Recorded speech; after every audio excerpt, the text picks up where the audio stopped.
High বন্ধুরা, আমার অমৃত সন্ধানের চ্যানেলে আমি অমৃতা একটা নতুন রিডিং নিয়ে চলে এসেছি। তো আজকে যাদের রিডিং করব তারা হলো Leo, sun, moon, rising and Venus. November মাসের জন্য এই রিডিংটা। তো প্রথমে দেখে নেব ডিভাইনের তরফ থেকে কি মেসেজ আছে তোমার, তারপর কিছু পপ আপ মেসেজ, তারপর দেখব তোমার মাইন্ডে, তোমার মনে, হার্টে, হৃদয়ে যার কথা তুমি এখন ভাবছো তার তরফ থেকে কি লাভ মেসেজেস আসে এই মাসের জন্যে। তো চলো দেখে নেওয়া যাক বন্ধুরা। প্রথমেই দেখে নেব ডিভাইনের তরফ থেকে কি মেসেজ আসে তোমার জন্যে এই মাসে, নভেম্বর মাসে। তো চলো, wait, don't rush into it, allow nature to take its course. তো বন্ধুরা, কোনো একটা বিষয় নিয়ে ঈশ্বর কিন্তু তোমাকে এই মেসেজ দিচ্ছে যে তুমি একটু ধীরে চলো, ওয়েট করো, এখনও সেই সময়টা আসেনি। রাশ করো না, দৌড়িও না তার দিকে। সময়টা এলে তুমি নিশ্চয়ই বুঝতে পারবে, কিন্তু এখন কিন্তু সেই সময়টা নয়।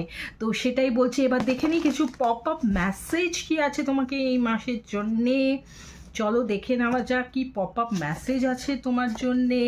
স্টে হোম মমি, কোনো স্টে হোম মমি যে বাড়িতে থাকে এমন কোনো মায়ের জন্য কিন্তু এই মেসেজটা হতে পারে যে তুমি কিছুর জন্য ওয়েট করো, এখনও সেই সময়টা কিন্তু তোমার আসেনি। তো এবার দেখে নিই যারা লাভ মেসেজের কথা ভাবছে কোনো নির্দিষ্ট মানুষকে নিয়ে, তো সে তার তরফ থেকে কি মেসেজ আসে।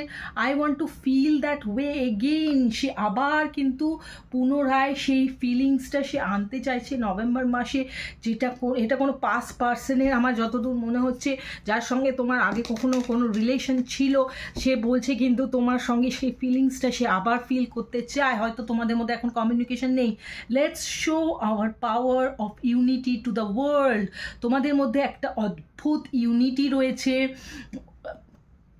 সেইটা কিন্তু সে বলতে চাইছে যে চলো আমরা দেখাই আমাদের ইউনিটিটাকে পুরো বিশ্বের কাছে, যে আমাদের ভালোবাসার জোরটা ঠিক কতটা। তো সে ফিলও করতে চাইছে এবং দেখাতেও চাইছে এবং চাইছে তোমাকেও তার পাশে। তো বন্ধুরা লিও, চলো দেখে নিই যে এর পরের রিডিংগুলো কি আসতে চলেছে। ওয়েট করে থাকো। ওকে, টাটা, বাই বাই।